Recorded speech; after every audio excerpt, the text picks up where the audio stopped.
the warmth and gaiety of a successful party, the pleasure of friends amongst friends, the anticipation of new and interesting people to meet. These are the elements of an enjoyable evening. These are often the memorable occasions in life. This is a story that started at a party, gay, joyous, festive. This is a story of a party that ended with fear and horror. It was a cry for help Sherlock Holmes will never forget. It was a lovely party. Wonderful party, Janet. Good night, Russell. No one deserves happiness more than you and Russell. Thank you, John. Good night. Wish that John were just one half as attentive as Russell. If you ever want to get rid of him, send him to me. Good night, Louisa. Good night. Good night. Oh, I love them all. But is it unkind of me to say that I'm glad we're finally alone? Not unkind at all. Just leave everything till tomorrow, Susan. Thank you, madame. Good night. Good night, madame.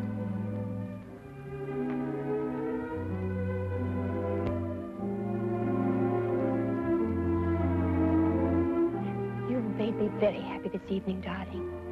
I really am the luckiest woman in the whole world. Our first anniversary. I wanted you to be happy this year. It couldn't be any other way with you. It might have been. Impossible. There may be a deep and dark side to my nature. Of course there is, darling. All interesting men have dark sides to their natures. Possibly even black. Almost certainly black. I'm a murderer. Of course you are. More than once. Innumerable times, I'm sure. 7 times. And are you going to murder 7 times again? Once again. Anyone I know? You? Oh, wonderful. And will you give me warning? I'm giving you warning. Will you kill me with kindness? No. Like this. Russell! Russell! Russell, you're hurting me. Russell. Russell, whatever came over you? I told you, my darling. Tomorrow, at exactly 9 o'clock, I will strangle you as I have strangled 7 before.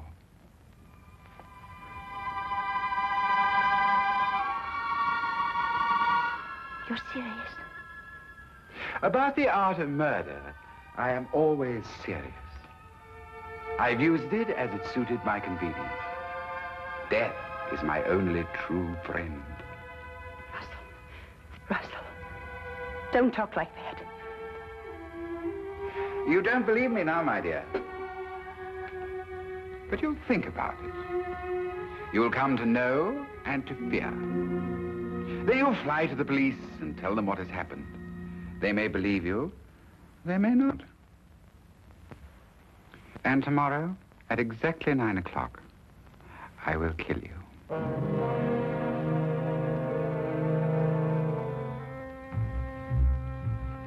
Good night, madam.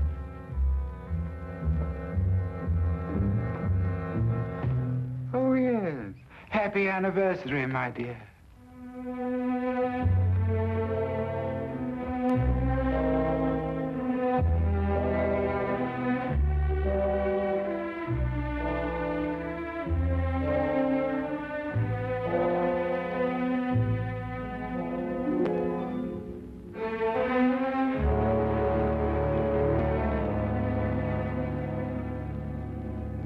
Suppose you tell us the whole story as it happened. It might be easier that way. Of course. I'm Mrs. Russell Partridge. Your husband's the art collector? That's right.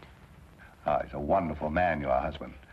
I first had the pleasure of meeting him when we were guarding the French collection that came over. He's a wonderful man. Everyone says so. Yes. Now, Tell me what's troubling you, Mrs. Partridge. You can rest assured that for your own sake as well as your husband's, Scotland Yard will do everything it possibly can.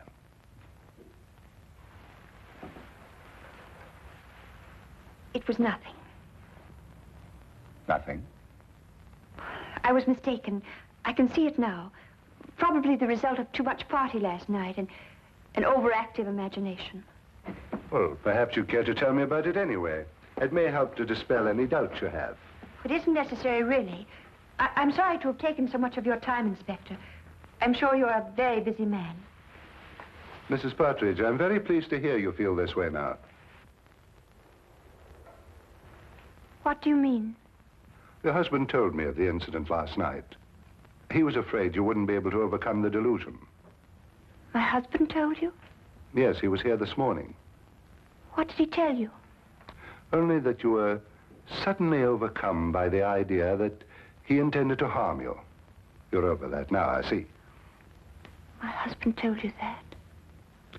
May I say, Mrs. Partridge, that in my experience here at Scotland Yard, I've met many people who thought for a short time that they were being persecuted. But it passes. And your husband will help you, I'm sure. I'm sure. Thank you, Inspector.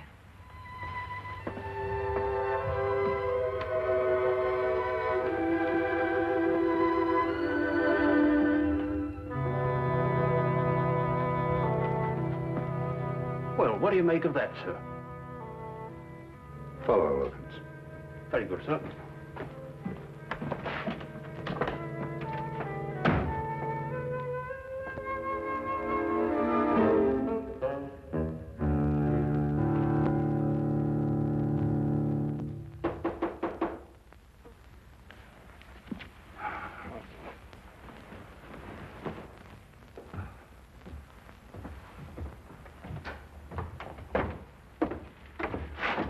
Yes? Oh, Is this the flat of Mr. Sherlock Holmes? yes, Mr. Holmes has just gone downstairs to look for Daphnis. Won't you please come in? Thank you. Oh, please excuse me. Would you like to sit over here? There. Would you care for anything? I have some fresh tea made. No, thank you. You say Mr. Holmes will be right back. Oh, yes. Oh, forgive me. I'm Dr. Watson. How do you do? I'm Mrs. Russell Partridge. Oh, your husband's the art collector. Yes, Oh, I met him not long ago. Wonderful man. thank you. Of course, I'm not much an authority on art myself. I just like what I like, you know. But I understand he's one of our leading judges. Yes, that's true. Wonderful man. Interesting, too. Yes. I think perhaps I'd better leave. I was wrong to think that... What a beautiful day, Watson. Perfectly exquisite. We really must make an effort to get out and about more often and see the beauties that I beg your pardon, madam. I didn't realize we had a guest. May I present Mr. Holmes? This is Mrs. Russell Partridge. Do forgive the exuberance of my entrance, madam. I'm delighted to meet you. Won't you sit down? I think that I realize the situation is a delicate one. How do you know? Because you didn't wish it to be known that you'd come here. So you left your carriage at the corner of the street and walked. You saw me? No, as a matter of fact, I didn't. But I observed that the hem of your skirt has picked up a certain amount of dust from the street. And though you undoubtedly came by carriage, because your shoes, which are extremely fashionable ones, were not meant for comfortable walking. Mr. Holmes, I need your help. In what way, Mrs. Partridge? I believe my husband is going to kill me. Russell Partridge? Why do you believe this, Mrs. Partridge? He told me he would. Last night. Why, that's impossible. I had the same reaction at first, Dr. Watson. It couldn't be true. Not by Russell. As everyone tells me, he's such a wonderful man. And when did he say he was going to do this? Tonight, at 9. And then he said something impossible, Mr. Holmes.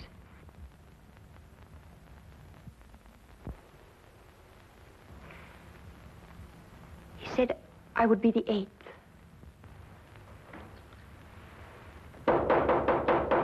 Excuse me.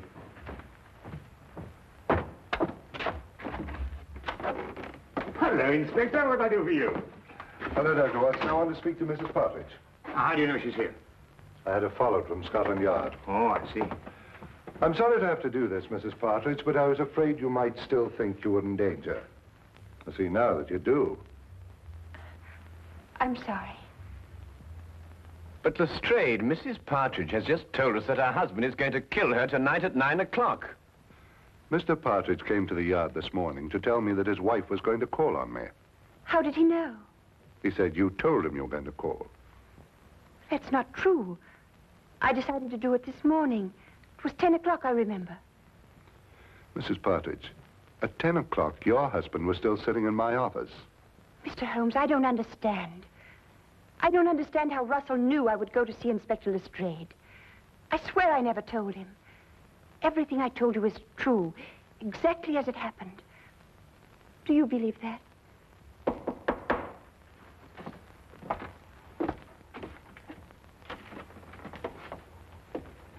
Excuse me. My name is Partridge.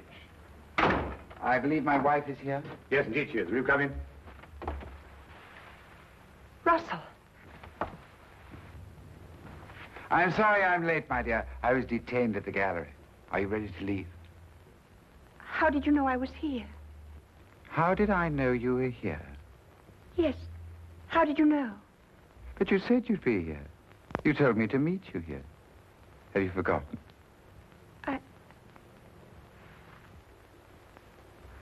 I must have forgotten. Excuse me. Forgive me for interrupting you, gentlemen, and thank you for any consideration you may have shown my wife. Good day. Good day.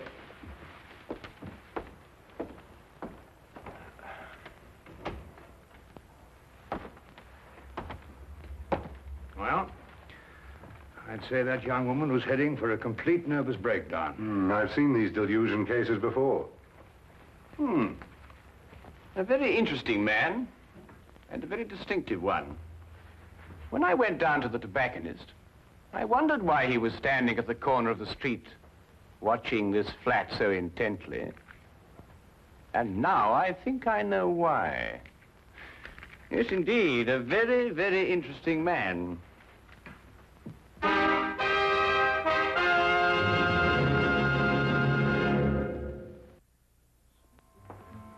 Well, Lestrade, there were two incidents in the romantic life of Russell Partridge. In the first case, his fiancée ran off with another man and was never seen again.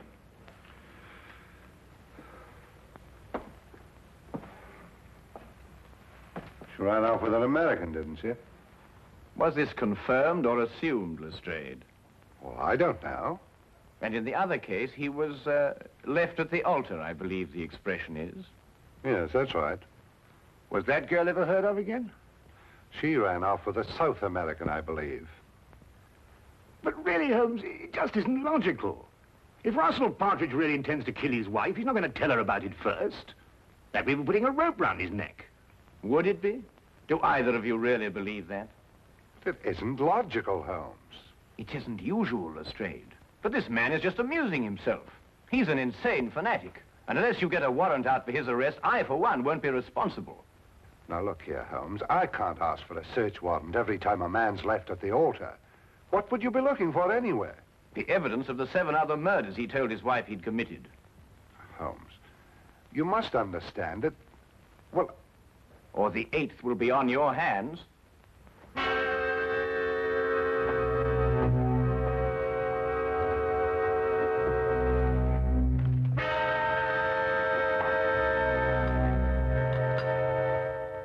Going completely against his own judgment, Lestrade had the search warrant issued, and Scotland Yard entered the Partridge house and searched with the thoroughness and efficiency that only that organization was capable of.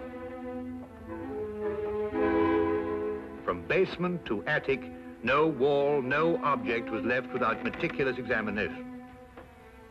Holmes directed the entire investigation. I have never seen him so intense, so insistent, and at the end, so completely frustrated. If Partridge was the criminal Holmes believed, there was no question he had won.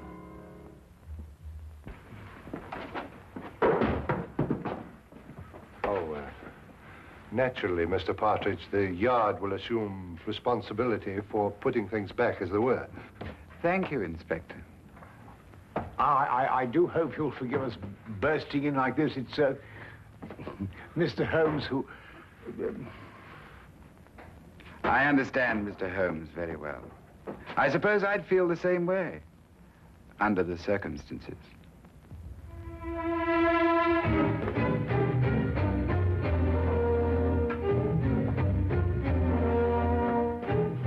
What time is it, Watson? A few minutes after 7, 5 minutes since you last asked me. It's there, Watson. It's there. I'll swear it's there. What's there? The evidence that Mrs. Partridge isn't lying. That her husband is a murderer. It's in that house somewhere. I'll swear it. But you've searched all over the house, Holmes. You've measured every inch of it. I know, Watson, but it is there. I've overlooked something. But unless I can find out what it is, that girl is going to be murdered in 2 hours. He said 9 o'clock. Even if he intends to murder the girl, he doesn't have to do it on schedule. But he does. That's part of his disease. That man works like a clock. He tempts the police by having the victim report the murder in advance, and then he has to complete his game by murdering on the moment, the exact moment. Ah. Now where are you going? Out. That I can see, but where? For a walk. We believe we searched every inch of that house. Now I've got to find the one place that I missed.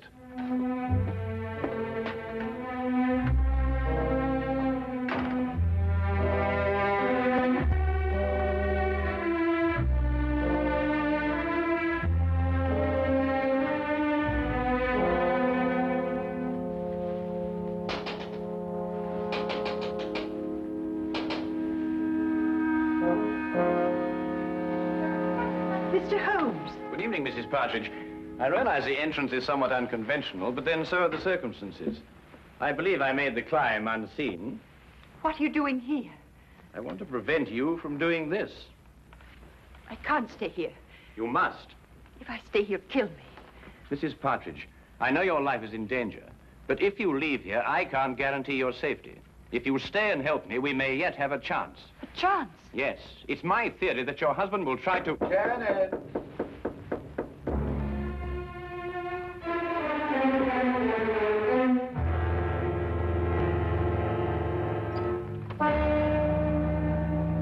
Hello, my dear. You were so quiet up here, I thought perhaps something was wrong. Are you planning a trip? No. Going out, perhaps? I was. Then I changed my mind. Why did you change your mind? Because I think you're lying. You're insane, Russell. But I don't believe you're dangerous. I shall stay here tonight and leave in the morning. I'm glad you feel like that, Janet. It shows you have great strength of character. Where did you kill your other 7 victims? Here, in this house. How did you dispose of their bodies? The bodies are still here. But the police searched the house. I know. I watched them. Very efficient.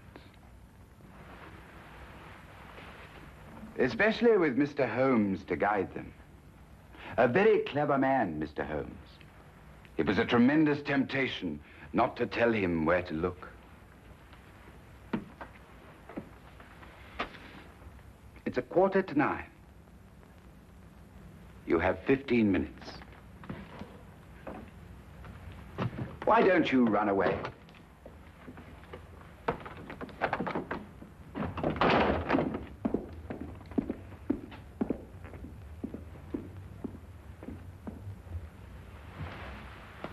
Very well done indeed, Mrs. Partridge.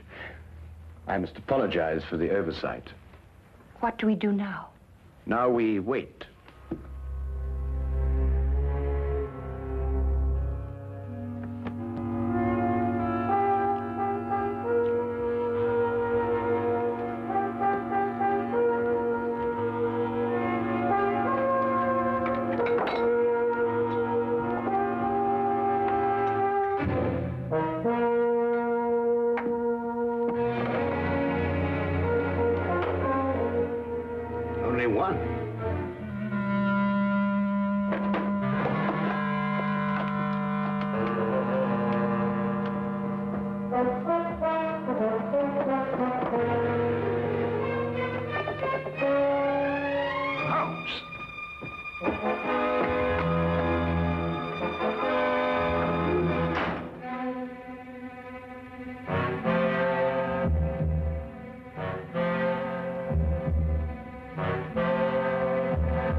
last I remember it. What is it, Mr. Holmes? Oh, one place I forgot to look. I'm going to step outside now, and I want you to count up to 10, go to the head of the stairs, and then start slowly down. Will you do that for me? I'll try. Don't worry. I'll be there. 10 seconds, remember?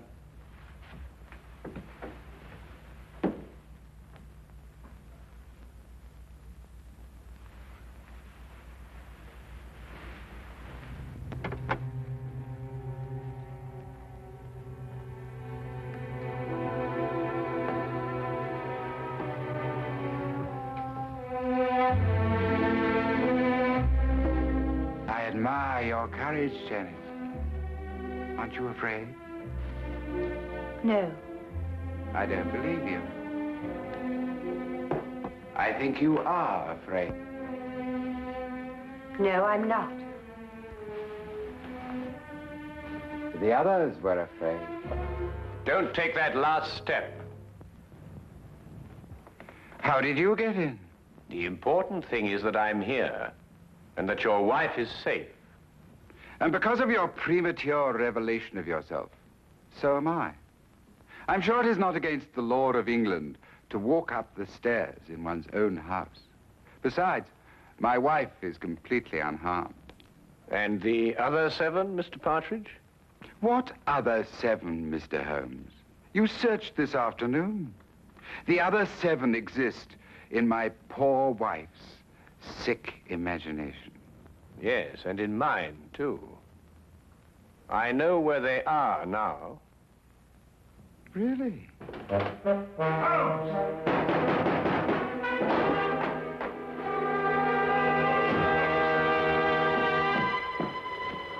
What's happened? Get the poker from the fire, Watson. Poker? Yes, the poker.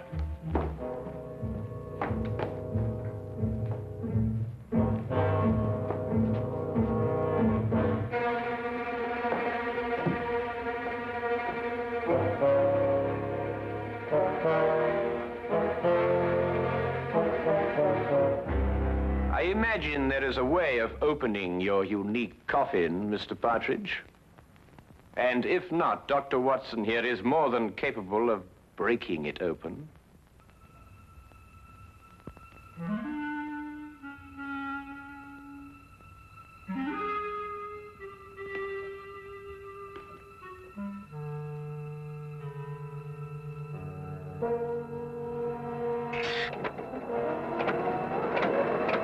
Oh, good Lord!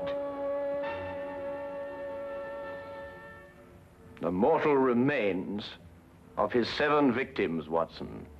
Each step a coffin, and each coffin a monument to the most insane killer I have ever met.